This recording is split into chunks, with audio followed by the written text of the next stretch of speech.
Wow. No, he brings it with an intensity that's pure, and it's like exactly what having a split personality probably feels like. Man, this is sweet.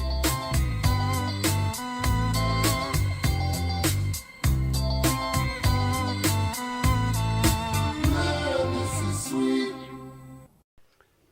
Hey, what's good, YouTube? Mike here. I'm here with Marc Parent. He is the singer-guitarist for a iconic Canadian band out of Montreal, Quebec, called April Wine. Out of Halifax, Nova Scotia. What? You don't know the story? No. They're a maritime band. That totally makes sense now. They're out of Nova Scotia. I always thought they were a Montreal band. Formed in '69 by the Hemming brothers. Yeah. Myles Goodwyn's not even in the band yet. Yeah. Myles joins in 1970. Okay? Yeah. In 1970, they decide to leave, pack up the shit van that they have, Yeah. and go to Toronto to get a record deal. Right? The van breaks down in Montreal. No.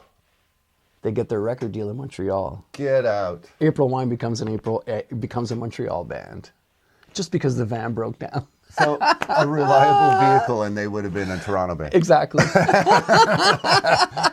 Yeah, and they hung out in Montreal because the van broke down. And they got their record deal and ended up settling and Right. But they're born from the Hemming brothers out of Nova Scotia.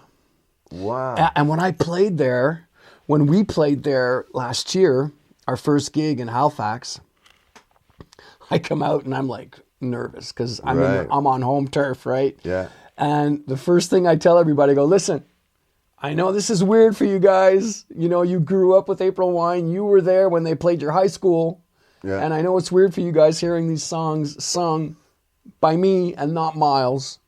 So I just want you to know I'm a total fan just like you guys. I should be in the crowd with you guys, Yeah. And I just want to do these songs the justice they deserve. Right.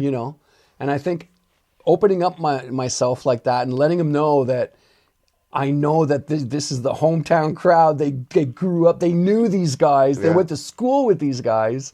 And here I am, the poser coming in and imitating Myles. No, I'm not imitating anybody. But I think the songs are so good that they're disarming as well. Well, that's the deal. Yeah. I just want people to know that I'm serving the song. I'm not imitating Myles Goodwyn. My voice happens to sound like his. It does. So you're not your too audio thrown engineer off. helps you out a little bit. I watched some live clips, and he gives you kind of that same delay that Myles is known for. The typical 70s rock delay. And Yeah. So that's the idea. Yeah. You're not too thrown off, It's not as if, Tom Waits is singing April Wine all of a sudden, right? So that's good. I think that's why Myles chose me too. He listened to a demo of mine and the phone rang and it was his best buddy.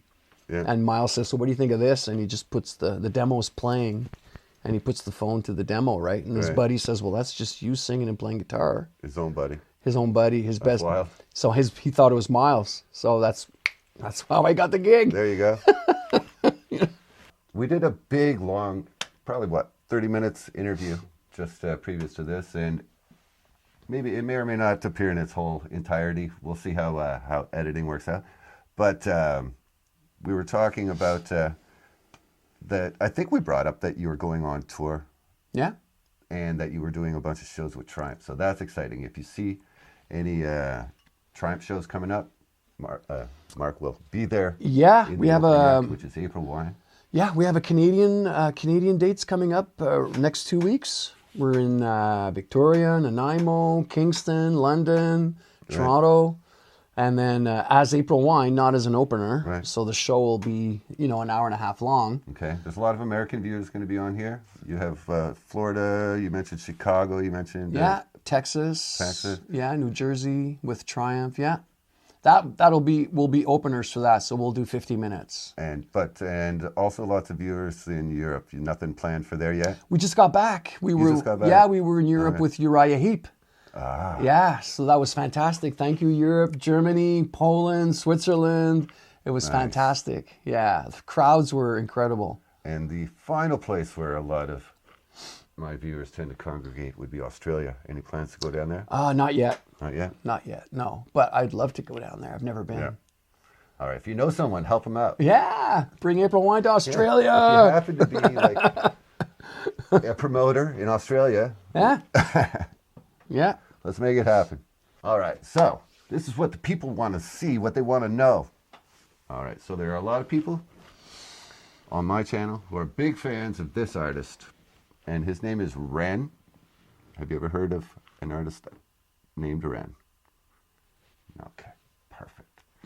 Why do I have the feeling something's going to happen here? Yeah. So, Ren is a unique artist in that he writes songs, but they are also like a visual event. Like he's taking Multimedia?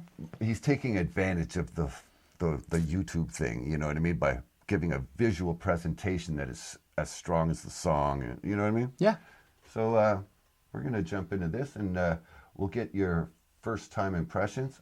So another thing that I took from that podcast that I watched you is you mentioned that when you listen to a song as a listener, you actually listen to it as a listener. You're not evaluating, oh, is that the one chord, No. the three chord? No. All right. So for that purpose, I'm just going to let it play through once. All right. So that you can listen to it like a listener. Cool. And we could talk a little bit, and then we'll go back and then listen to it like as more analytically. Okay. All right. Cool. My headphones are much bigger. I don't know if you guys noticed that. Mine's bigger than yours. All right. So, click like and subscribe if you dig the vibe. If you don't, screw off. Let's go.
Hi there, Ren. It's been a little while. Did you miss me? You thought you buried me, didn't you? Risky.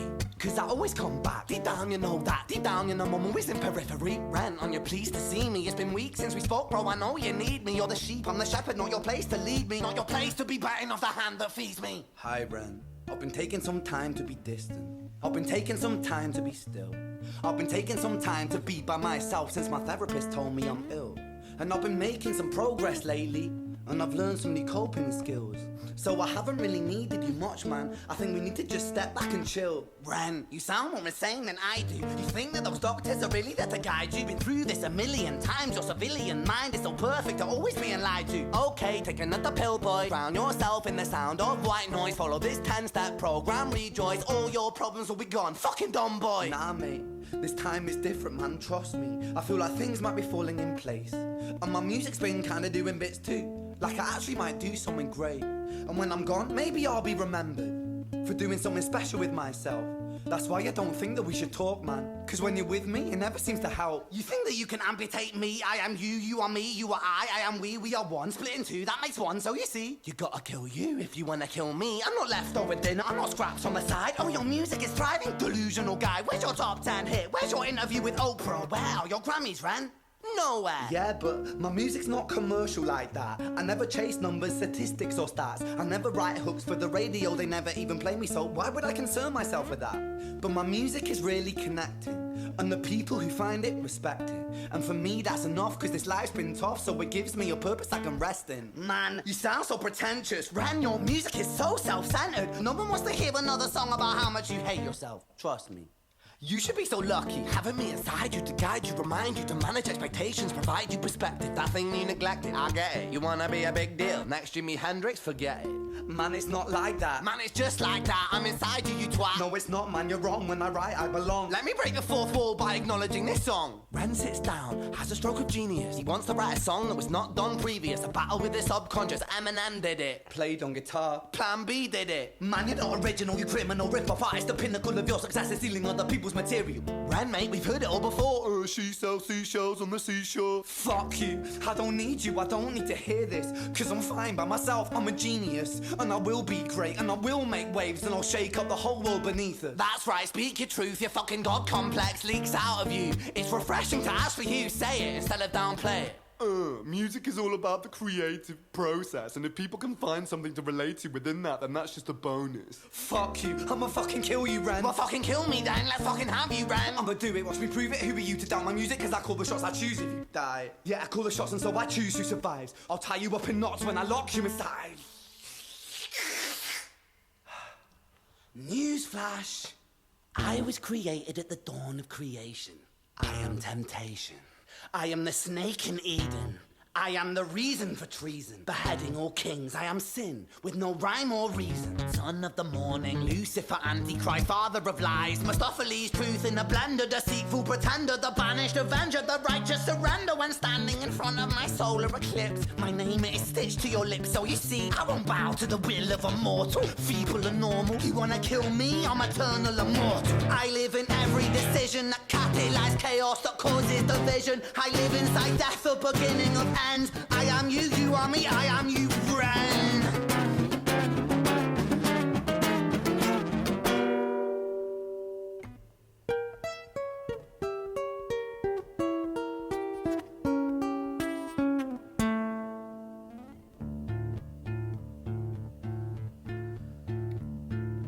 Hi, Ren.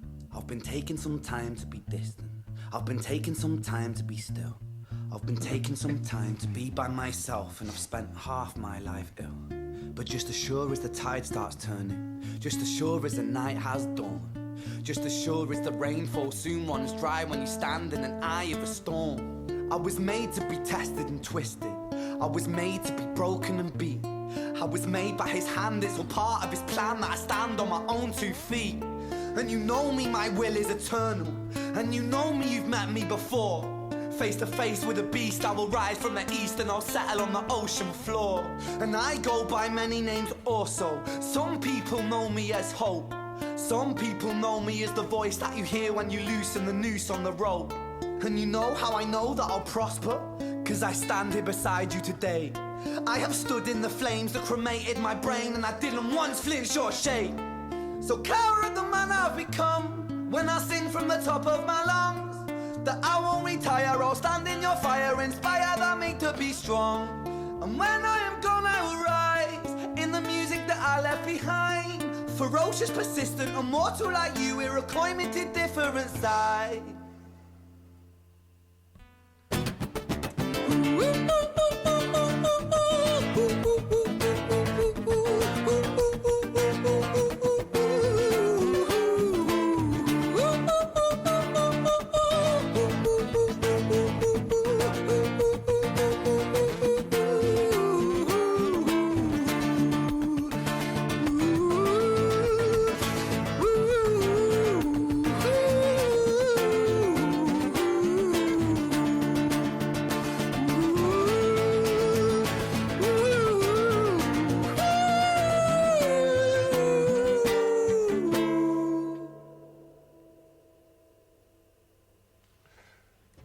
There is a little, he does a little talking at the end that kind of explains things a little bit. Wow. But we'll hold on to that for wow. Right. So yeah, sorry. Should almost give people a warning about Holy how deep it is, but I really didn't want to place any expectations on you before you watched it. That's heavy. Right? His lyrics are phenomenal. Right. I mean, the writing just flows, man. And it swings. I mean, wow. And the subject matter, you know. It's heavy. It's heavy, man. And it's hard to do heavy subject matter and not And fuck it up. he brings it's it. easy to be cheesy, you know, and Yeah. No, he brings it with an intensity that's pure, and it's like exactly what having a split personality probably feels like. Like when Right. I think of that, I think of him going from here to soft, and then intense and back to soft, and intense again, and playing, and the lyrics are just like flowing, man. I mean, wow. I'm blown away. Right. At first, I started listening to his guitar, and I'm like, yeah, his low E string's out of tune, and the guitar's out of tune, and then he starts banging it, and I'm like, it doesn't matter. Nothing of this matter. Nothing matters. You know, when Crosby, Stills, Nash, and Young hit the stage at Woodstock, their guitars were high on acid, and then their guitars were way out of tune, and as soon as they started singing, everything just straightened out. it's wild. You know, they start playing and you're like, oh, this is going to be awful. And then those 4-part harmonies come in and like everything is straightened Right. out. And as soon as he starts narrating and telling the story and singing, the guitar just doesn't matter anymore. It's just there for the intensity, the percussiveness. If anything, it's if upon more listens, you notice that it's intentionally supposed to make you feel uneasy. Yeah. It's not meant to be. It's aggressive. Yeah. Well, he's dealing with a split personality. He's talking to his inner demon, you know. Right. And oh wow. And I'm glad the lyrics were subtitled. That way you can really follow along and see the beauty, like the poetry in it. Yeah. The poetry's killer. Killer. Yeah. And he's the swing of it. What do you mean by the swing of it? The swing of the lyrics, the way they flow off the tongue. Gotcha. The flow, You know, yeah. I mean, a great lyricist was Johnny B. Good. Who sang Johnny B. Good? I have a blank there. I'm blanking out. Oh, crap. Chuck Berry. Chuck Berry. Listen to Chuck Berry's lyrics. They bounce and swing like crazy. Right. His phrasing. They're just the phrasing is just it's bouncing. It's like a percussive instrument. Gotcha, You know? yeah. And his lyrics are talking about mental illness and him dealing with who does he think he is, and you know, his little angel and his little devil here. But it's swinging like crazy. Yeah. You know? It's wow. And which keeps the focus on those lyrics, and it's so personal. And the acting is, you know, just like the icing on the cake. Oh right? man. Wow. Becoming the characters, you know. Are all his embodying the songs like this? They are all... Introspective? No. They're not all introspective. Sometimes he comments on the world. But it's always a full assault on all your senses. Like, you know. Absolutely. Yeah. Wow. It's an event, yeah, whenever he puts out a new video or something.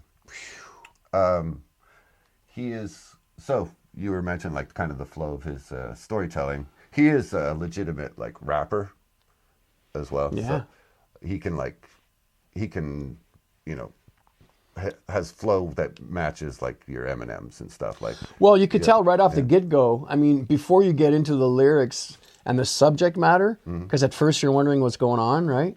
But he's rapping like a mother, man. It's coming out in time and in tune, and it's like it's swinging, you know. But then he can also sing, so he has a lot of singing too. You know, like he gets up there, he can sing high notes. He can Well, right belt, off the top, yeah. And he brought it back after he brought that theme off the top. He brings it back towards the end of the song, Right. and it's interesting, that theme, because it's a little loopy.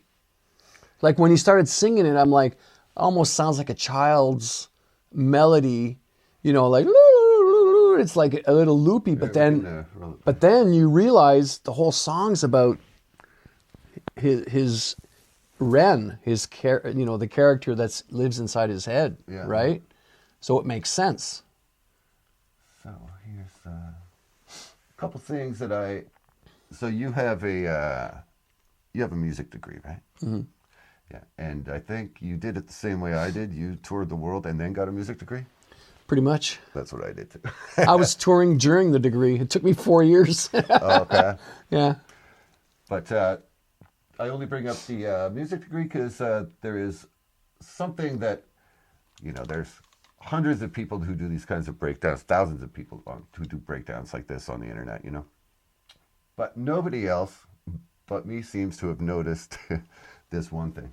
And so it's kind of my thing to show people this. Right on. So when you took music history, mm-hmm. Did you ever learn anything about there being a time when the diminished interval was banned by the church? The church, yeah. Right? The devil tone. Right. Here, can you... It's flat third. No, it's the... flat... Yeah.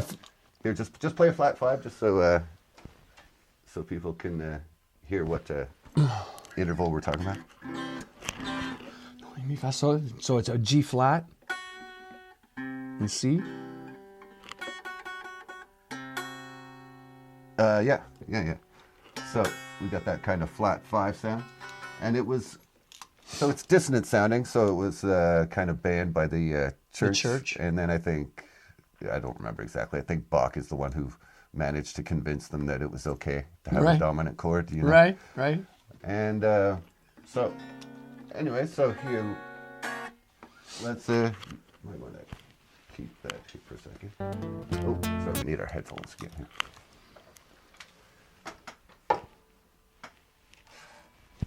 All right. And now we have this this whole song. The lyrics are dealing with the battle of good and evil, and yeah, right.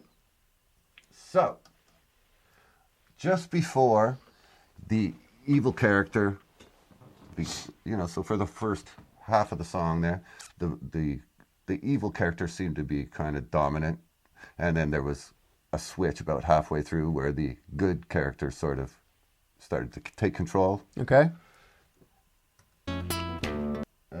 So here, let me just find the spot. I think it's around here. Okay, coming up in a second.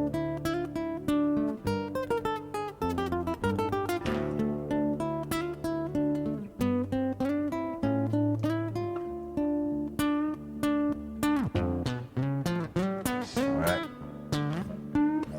What we got here is diminished.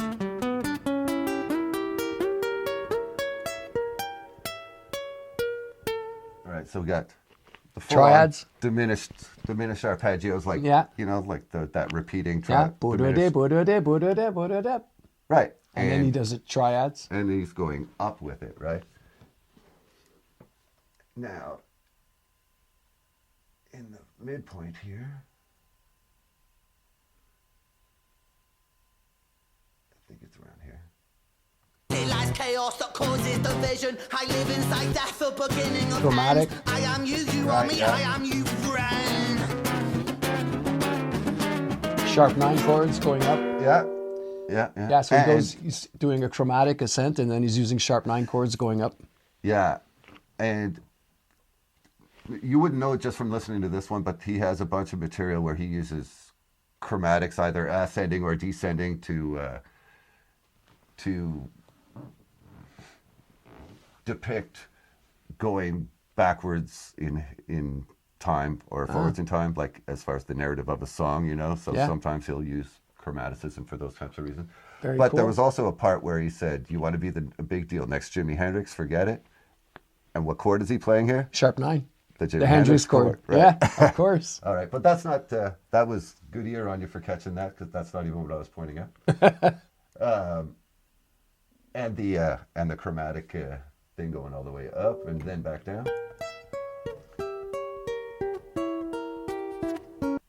Same diminished arpeggios. Yes. Mellow, winding down. Yes. Right. So conjuring up and then pushing the devil back at bay, almost, is what it feels like to me, right? And it's like he's showing us the constant battle that's going on inside his head. Right. Right? Yeah. it's coming at him, and then he's pushing it back. It's coming back. Right. It's dementia. It could be addiction. Right. It could be anything. Right. Or even like he mentions, I don't know how much you're able to retain from one listen, but there's a line where he goes, "I've learned some new coping skills, so I haven't really needed you lately." Yeah.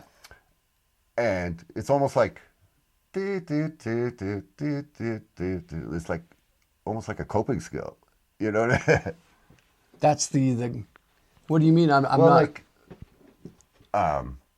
it's like a musical representation of his coping skill. Gotcha. To push bad. Playing softly on the guitar, his guitar is the new same thing coping that skill. conjured the devil.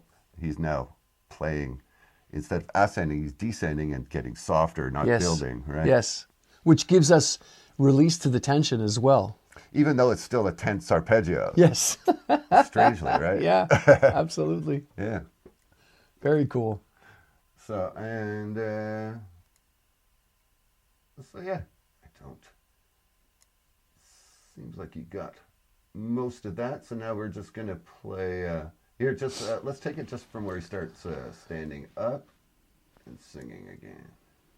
Oh, yeah, that's where the big hump is. Everybody watches from here. And then we'll watch to the end. So there is a kind of an explanation to How his concept? Yeah, sort of. All right. Or something that kind of ties. And he looks like he's like 18. How old is he? Probably 31. Really? Wow. Yeah. And there's a couple other things, but yeah, I just want to let him tell his story before I tell it. Made to be broken and beat. I was made by his hand, it's all part of his plan that I stand on my own 2 feet. And you know me, my will is eternal. And you know me, you've met me before. Face to face with a beast, I will rise from the east and I'll settle on the ocean floor. And I go by many names also. Some people know me as hope. Some people know me as the voice that you hear when you loosen the noose on the rope. And you know Great how line. I know that I'll prosper? Because I... Some people know me as the noose, the noose that you loose on the rope. The voice that you hear when you loosen the noose on the rope. Wow. Right. And you know who you know who he reminds me of when you get to close up? He reminds me of Keith Moon. He looks like Keith Moon. Oh yeah. The drummer for the Who was totally whacked. Right. You know, he just reminds me of him. And his voice sounds a bit like Youngblood, I find. Oh, I haven't really listened to Youngblood yet. Yeah. Yeah, that's Although Youngblood screams a lot more, but he's got, the British accent was very prevalent, you know, prevalent. Yeah. So. Yeah, I think it's in style. Oh yeah, it's totally hip. The English accent is in style in Yeah. music. Whatever brings rock back, man, is good for me. I love it. Yeah. And you loosen the noose on the rope. And you know how I know that I'll prosper? Cause I stand here beside you today. I have stood in the flames that cremated my brain, and I didn't once flinch or shake. So coward the man I've become, when I sing from the top of my lungs, that I won't retire, I'll stand in your fire, inspire that me to be strong. And when I am gone I will rise. Beautiful in the melody. music that I left behind. Ferocious, persistent, immortal like you, we're a climbing to different sides. So what'd you say? I said it's a beautiful melody there. We've been hearing a lot of rapping, a lot of interplay between, you know, his bad self and the good self. And then when he sings there, he sounds like a beautiful Irish melody.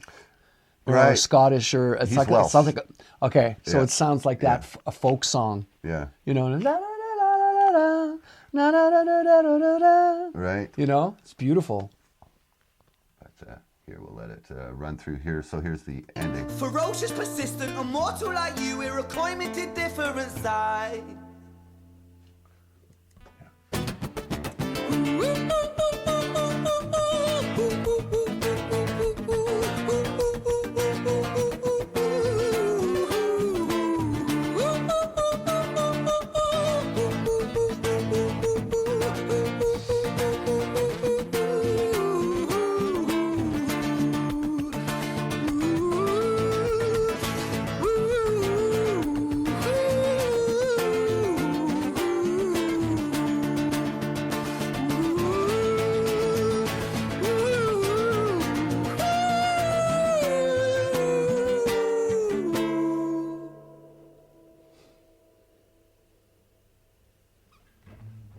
beautiful trailing reverb there, right? And great ending on the chord too. No, it's just he didn't resolve.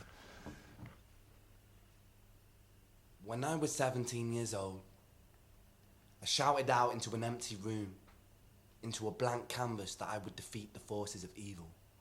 And for the next 10 years of my life, I suffered the consequences, with autoimmunity, illness, and psychosis. As I got older, I realized there were no real winners and there were no real losers in psychological warfare, but there were victims and there were students. It wasn't David versus Goliath. It was a pendulum, eternally swaying from the dark to the light. And the more intensely that the light shone, the darker the shadow it cast. It was never really a battle for me to win. It was an eternal dance. And like a dance, the more rigid I became, the harder it got. The more I cursed my clumsy footsteps, the more I struggled. So I got older, and I learned to relax. And I learned to soften, and that dance got easier. It is this eternal dance that separates human beings from angels, from demons, from gods. And I must not forget, we must not forget, that we are human beings.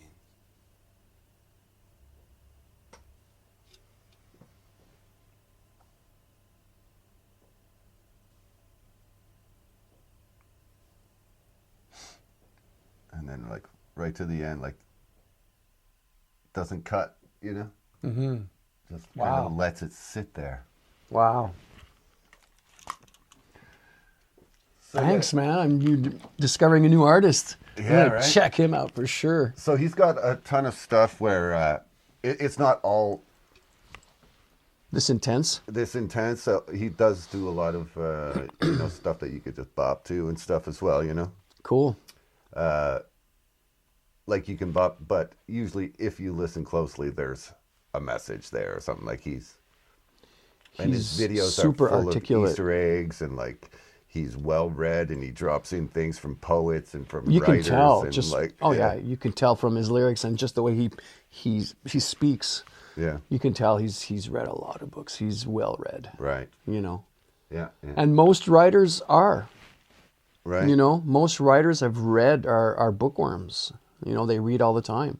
They've got this insatiable appetite for reading. right. And, you know, a writer writes Well, every day. how can you write characters if you don't read characters? Yeah. Right. Yeah, absolutely. Right. So yeah, his story is here. Let me just get this off of. His story is he was a young musician. I think numbers might be off a little bit. I think around 17 or 18 had a record deal with Sony, and he then, while was making the album, he started to feel sick and wasn't able to record the album anymore. So he ended up having to drop the album, and just thought it was a distant dream. But he thought he would be better in a couple months or whatever. But a year went by, 2 years went by, 3 years went by. Still sick, worse and worse and worse even. So about 8 years in, I guess by this time he's like tried every avenue. He's tried psychologists because they think it's psychosomatic. He's tried, I think he tried an exorcist at one time, even like because he thought he was possessed, maybe because he was so sick all the time. And so what it turned out was he had Lyme disease the whole time. Wow. How could they not spot that? Because in the UK, it's so rare that nobody checked. Poor he guy, had man. to go see a doctor in Brussels to get diagnosed. Wow. Yeah. And by that time, like the longer you have Lyme disease, the more, a lot of the symptoms become forever. Really? Yeah. So he's stuck now with, what's the word? Autoimmune. Autoimmune deficiency? Yeah, and like so he gets ill. Like so he can't just book a world tour. You know what I mean? Yeah. Even he had a video that he was in the middle of making the video, and he started getting stabbing eye pains, and he had to take 6 months to go to the hospital, and like, Wow. and then came back after and finished the video, you know. Wow. So he's gone through it. So still at 33 or whatever, maybe 34, still going through it, and yeah, he's a hero to not only, you know, like everyone can relate to even if you don't have a split personality, you can relate to a little voice telling you that your music isn't good enough, or your voice isn't good enough, or. Are you kidding? My goodness, we all have those insecurities. We all have that little voice. Right. You know. Oh my goodness. But then there's a whole other fan base of his that are literally suffering very similar things to him, and he's like a complete hero to them. Yeah, he's their He's messiah. their voice. Yeah. Yeah, and so very important. So just you know, I'm sure a lot of these people watching today are going to be in that boat as well, and you know, some of them tell their stories in the comments, and it's like, you know, so brave and so sad at the same time, but like just the fact, it's just, he's like the hub of the community that they all support each other in. Wow. You know what I mean? So That's amazing. It's amazing. I mean, we live in such a shitty world nowadays, you know? I mean, I'm so scared for my daughters, you know? Because we grew up in How old are your daughters? 8 and 10. We grew up in an innocent time. Nothing was so instantaneous and so disposable as it is today. Right. Everything was more cherished, you know? Right. Family time, supper time, listening to an album, getting an album. I mean, now it's all disposable. It's all, you know, everything's so fast. Well, when we were kids, the threats we faced were more physical. True. We were lucky to live through our teens. Yeah. I got beat up as a kid. Yeah, beat up, or like the things we did on our bicycles could have killed us. The things we did diving into pools off of your friend's roof. Yeah, you know, like, of course. You know what I mean? Just the Kids games. don't really do that stuff. Yeah. Just the games in the amusement parks, you know? Yeah. But now what they face is like mental health. It's totally that. Yeah. Yeah. There's less body shaming now. We used to body shame a lot in my generation. You know, you were the fat kid, you were the ugly kid, you know, you were the hot girl with the great body. It was all about there's a lot of body. Right. But now there's a lot less of that, you know. When I bring my girls to school, they're all hugging each other all the time. It's fantastic. Nice. It's fantastic. These kids are, you know, 7, 8, 9 years old, and they're seeing each other and they're giving themselves big hugs. Oh, that's awesome. And it's like, holy wow, what progress we've made, you know. I didn't hug my friends when I was a kid. Right. You know. So it's like I'm optimistic that we're making progress, right. You know, with our emotional intelligence. Our kids will be better. But then there's the social media side of it, and there's all the crap that, you know, that comes with it, you know. The real life stuff seems to be more encouraging, but then online, yes, just and AI. Yeah. Add AI to that, and it's just terrifying. Yeah, absolutely. Because AI can live undetected on social media. Yeah. You know what I mean? Like, you could have what you think is a friendship with someone that doesn't exist. Yeah. Well, in your domain, you know, just being a YouTuber, you know, I see now, like I'll be looking at a news feed and I'll see all the clickbait. I'll see these fake news videos where there's somebody talking, but there's a bit of a glitch sometimes with the mouth. Yeah. So it's like, this is totally AI generated because the guy wants to generate clicks, right, and try to monetize his YouTube channel, you know. But it's all fake. Right. It's all fake. Or there's a lot of like, you'll see like a girl saying something and she's like super pretty, and you're like, oh my God, she smiles at the exact right time, and then you're just like, oh, okay, it's not real, you know. Yeah. But the way that they've tried to still engage with that emotional connection that you see when when you see a girl that you're attracted to plump up her cheek corner, like, you know, and her, you know, a smile, and like it still has that effect on you, and it's not even a real person, you know. And what are they feeding on? They're feeding on loneliness. They're feeding on these lonely people who don't go out and who spend their time on the internet, and they grab them and bring them in. You know, I'll find myself looking at a video of this like bombshell woman. She's a robot. Right. She's not real. Right. She's AI. I'm still watching though. Yeah. But then you realize, okay, the way it's not natural. She's not moving right. She's not moving right. Yeah. You know, or the way she's moving is a little bit off, right? Right. But it's full of that now, and it's just feeding on people who need to go out and take a walk, need to go outside, but they can't. They're shy, or they can't socialize. Right. So they socialize on the internet with fake, and people feed off that. You know, other people feeding off that. Right. It's crazy, man.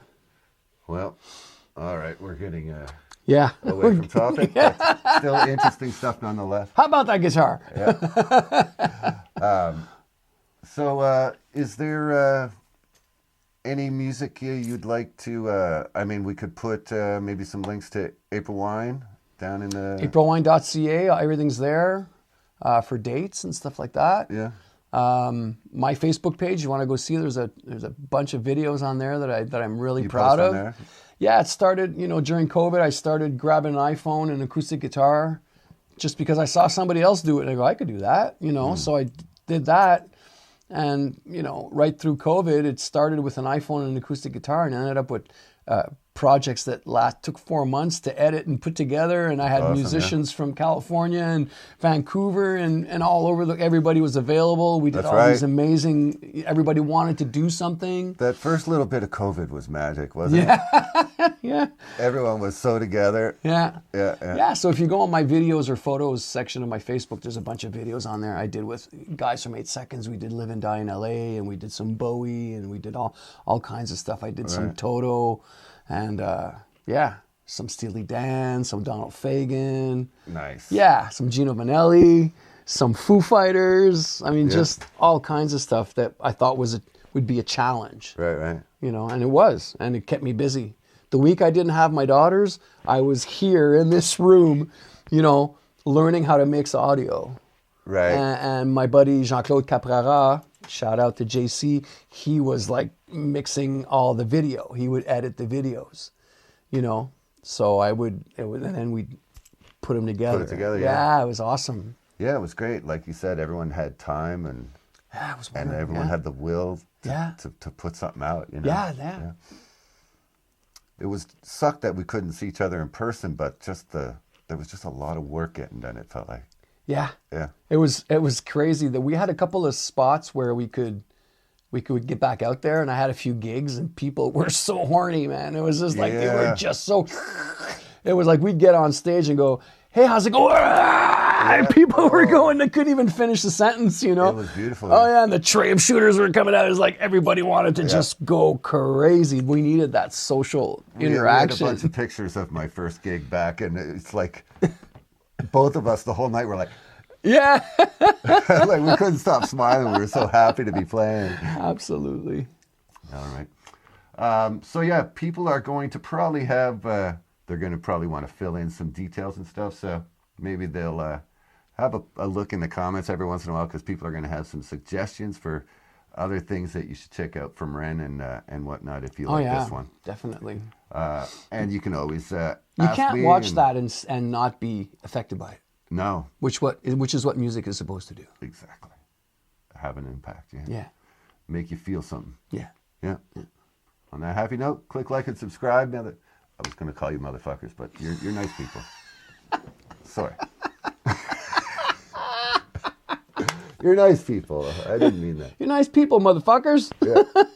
Motherfucker can be a compliment. Yeah. You know, your music's a motherfucker, man. That's a compliment. I think there's a limit, though. I don't know how many times we can say that in a video. Okay.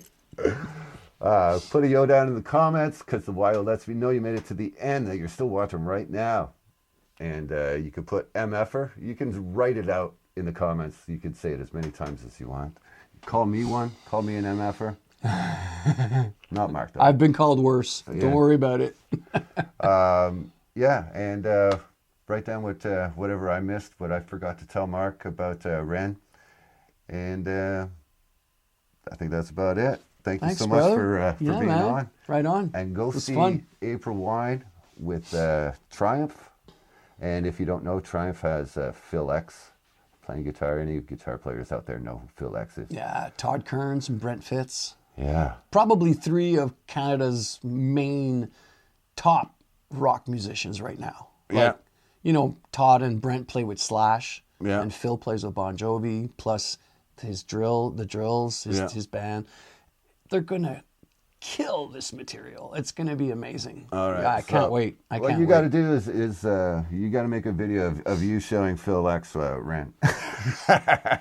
He'll get 1 million views, I swear to God. All right, guys. Catch you guys on the next one. Peace out. Ciao.